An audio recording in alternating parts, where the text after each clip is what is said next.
घर की औरत। कहते हैं ना, घर दीवारों से नहीं, उसके अंदर रहने वाले लोगों से बनता है। लेकिन क्या हो जब घर के लोग ऐसे हो? सारा दिन खाती रहती हो, सोती रहती हो, कोई काम नहीं है तुम्हारे पास।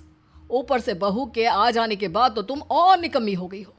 दिखावे के लिए हाथ में माला पकड़ ली है, बाकी कोई काम नहीं करती।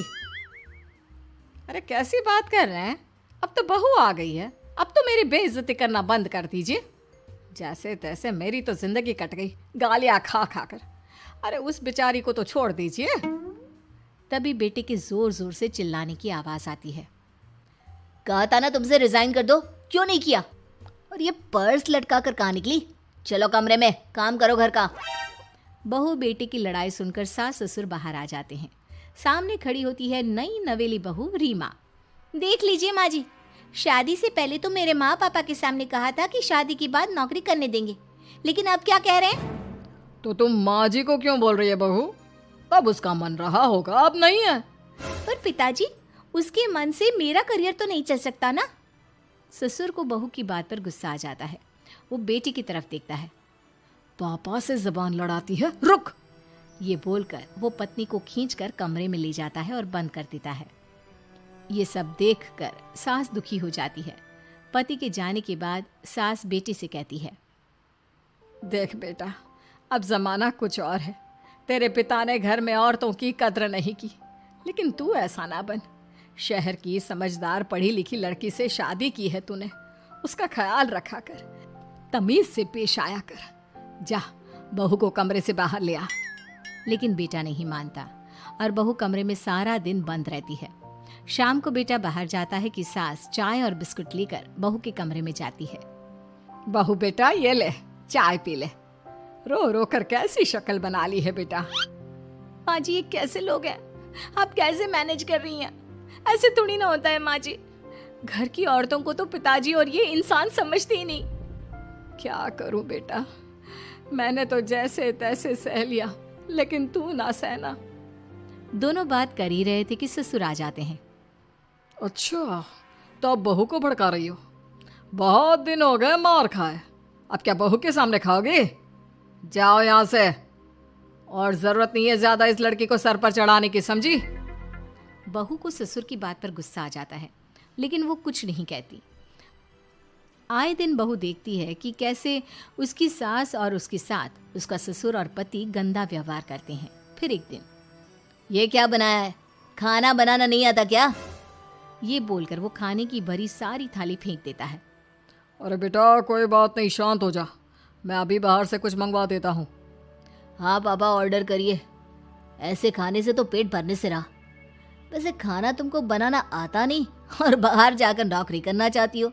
अरे तुम जैसे को तो पूछते भी नहीं है बाहर। बहू को पति की बात पर गुस्सा आता है, तभी सास बोल पड़ती है। तेरे से ज्यादा पढ़ी लिखी है, वो तो तूने इसे कहा था कि तू नौकरी करने देगा तो तुझसे शादी कर ली, वरना ना ही करवाते इसके माँ बाप तुझसे शादी इसकी। और कमाती भी ये तेरे जितना ही है बेटा। बहू हैरान रह जाती है कि जो सास खुद के लिए एक बार भी खड़ी नहीं हुई, वो उसके लिए बेटे को भी भला बुरा सुना रही है। उसकी नज़र में सास की इज्जत और बढ़ जाती है। वो सास को देखकर ये सब सोच ही रही थी कि उसके कान में एक जोर से चांटे की आवाज आती है। किसको किसको मार पड़ी? वो देख ही रही होती है कि उसकी नज़र जमीन पर बैठी सास पर पड़ती है। अभी तो धीरे से मारा, फिर जुबान खोली ना तो ऐसा मारूंगा कि कान के पर्दे फट जाएंगे। सास रो रही थी। बेटा और पति वहां से चले जाते हैं। पिताजी अच्छा किया माँ को जोर का चांटा लगाकर, आगे से जबान खोलने से पहले 4 बार सोचेंगी। बड़ी आई। दोनों हंसते हुए वहां से निकल जाते हैं। बहू सास को उठाती है और पानी देती है। मैंने ये दिन रोज देखे हैं बहू, लेकिन तू नहीं सहना। तू अपना जीवन अपने अनुसार जीना। शादी के वक्त मैंने तेरी माँ से बात करने की कोशिश की थी, उन्हें बताया था, लेकिन वो नहीं मानी। बहू सास को पकड़कर रोने लगती है। वो इसलिए नहीं मानी क्योंकि वो मेरी सगी माँ नहीं है। माँ जी, जिस तरह से आप मेरे लिए खड़ी हुई है ना, मेरी माँ भी नहीं हुई। बेटा मैं तेरा भला चाहती हूँ, तू नौकरी इस घर में रहकर तो नहीं कर पाएगी, एक काम कर, इस घर से चली जा, पैसे कमा और खुश रह। माँ जी, हो सकता है कल तक मैं आपके इस फैसले को मान जाती, लेकिन आज नहीं। माँ जी, आप यहाँ इस नर्क को झेले और मैं आपको छोड़कर चली जाऊं? नहीं, कभी नहीं। अगले रोज, सुनिए, वो क्या है ना, मुझे कुछ कपड़े और गहनों की ज़रूरत है, तो ज़रा पैसे दीजिए ना। अब आप घर के मर्द हो तो पैसे तो आपसे ही मांगूंगे ना, बुरा तो नहीं लग रहा ना आपको? नहीं नहीं, बुरा क्यों लगेगा, ये लो कार्ड, कर लेना शॉपिंग। अगले रोज, बिजली का बिल आया है 10,000 का, भर दीजिएगा। इतना बिल कैसे आ गया? बेटा वो क्या है ना, सारा दिन बहू घर में रहती है तो कमरे में एसी और टीवी चलता रहता है। अब कम से कम बाहर जाए तो 4 पैसे कमा कर लाए, लेकिन हम लोगों को थोड़ी ना औरत की कमाई खानी है, वो तो मर्द ही करता है ना। पति पर्स देखता है और फिर हाँ माँ, ठीक बोल रही हो, खैर चलता हूँ, ऑफिस का वक्त हो गया है। पति ऑफिस से पिता को फोन करता है। पापा, घर के खर्चे तो बढ़ते ही जा रहे हैं, ऊपर से महंगाई आप देख रहे हैं।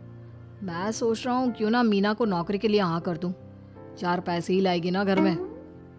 वो तो तू ठीक बोल रहा है, लेकिन ये औरत की जात, कल को 4 पैसे कमाने लगे तो यह नहीं कि सर पर चढ़कर नाचे। हाँ पिताजी, बात तो सही है, वो तो आप हैं जो माँ को मुट्ठी में रखा है, वरना मेरी वाली तो। खैर, सोचते इस बारे में। शाम को पूरा परिवार साथ बैठा होता है। वो कल पनीर की सब्जी बनानी है तो थोड़े पैसे देकर जाना। और हाँ, कीर्तन भी रखा है संडे को, उसके लिए सामान की लिस्ट बना दी है, ले आना। पापा को दे दो, वो ले आएंगे। अरे पापा कहाँ से ले आएंगे, मेरे पास नहीं है पैसे वैसे। लो, पैसे ही नहीं है? मेरे पापा की जेब तो हमेशा नोटों से भरी रहती है। बेटा, लक्ष्मी को जो पूछता है ना, उसके पास लक्ष्मी रहती है। जो घर की औरतों को मारे पीटे, वो भला कैसे लक्ष्मी का लाभ ले सकता है? वाह वाह, क्या बात है, तो जबान खुल रही है तुम्हारी। लगता है भूल गई पुरानी मार और डांट, क्या? हाँ माँ जी, शांत हो जाइए, मैं नहीं देख सकती आपको मार खाता, और फिर हो सकता है कि मैं आपको बचाने आऊँ तो ये भी मुझे मारे। ठीक है बहू, मैं कुछ नहीं कहती, तू ये लिस्ट बस दे दे, मैं चलिए आराम करने। फिर अगले रोज, सुनिए जी, वो मायके जाना है, वो क्या है ना, शादी के बाद से गई नहीं, तो ट्रेन की टिकट बुक करवा देना। तो मैं भी तो साथ जाऊंगा ना तुम्हारे। तो ठीक है, फिर फ्लाइट की ही टिकट करवा दीजिए। वो क्या है ना, अच्छा थोड़ी ना लगता है, आप पहली बार मेरे साथ जा रहे हो और हम ट्रेन से चले, ठीक है ना? पति ऑफिस जाता है, जहाँ उसका दोस्त कहता है, अरे क्या हो गया यार, परेशान सा दिख रहा है, तेरी तो नई नई शादी हुई है, भाभी परेशान कर रही है क्या?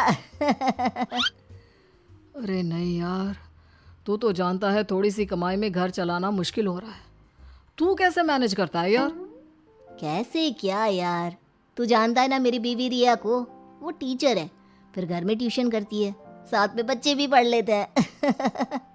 यार, घर नाम की गाड़ी दोनों पहियों के साथ चलने से ही चलती है, वो भी कमाती है और मैं भी, और चल रहा है घर बस। पति को दोस्त की बात समझ में आती है, लेकिन पिता का ज्ञान कैसे भूल सकता था? भाई, कल को सर पर चढ़कर नाचने लगी तो। शाम को घर आता है, जहाँ उसकी बुआ और उसका बेटा बैठे होते हैं। अरे आ गया लल्ला, कैसा थका थका सा लग रहा है, सब ठीक है ना? नमस्ते बुआ, कैसे आना हुआ? कैसा है रमेश? भाई को तो भाई की याद ही नहीं आती। अरे नहीं नहीं भैया, याद नहीं आती तो यहाँ कैसे आता? ये लीजिए मेरी शादी का कार्ड, जरूर आना। पति कार्ड खोलता है। डॉक्टर रश्मि, अरे वाह, तेरी होने वाली बीवी डॉक्टर है। और क्या भैया, आपकी बीवी इंजीनियर तो मेरी डॉक्टर। तभी वहाँ सास आ जाती है। अरे जब घर में ही बिठाना है बेचारी को, तो काहे का इंजीनियर है, तो काम वाली ही, घर का काम करती है और आराम। इतनी पढ़ी लिखी लड़की को घर पर क्यों बिठा रखा है? अरे बहू कहीं झोला छाप डिग्री तो नहीं लेकर आई है? पत्नी की बुराई सुनकर पति को गुस्सा आता है। नहीं बुआ, यूनिवर्सिटी टॉपर है मेरी मीना, और हाँ, बड़ी कंपनी में काम भी करती है। बस शादी के बाद कुछ महीनों की छुट्टी ली थी, अगले हफ्ते से ऑफिस शुरू हो जाएगा। क्यों मीना? तभी ससुर आ जाते हैं। हाँ, लेकिन फिर घर का काम कैसे होगा? और पैसे कमाने लगेगी तो सर पर। पिता की बात पूरी नहीं हुई कि बेटा, सर पर चढ़ने का हक है उसका पापा। पत्नी है वो मेरी, यानी मेरे घर की रानी, और रानियां तो सर का ताज होती है। क्यों मीना? मीना पति की बात सुनकर शर्मा जाती है। वाह बेटा, तू सही समय में समझ गया कि औरतों की इज्जत करने वाले घर में शांति और लक्ष्मी का वास होता है।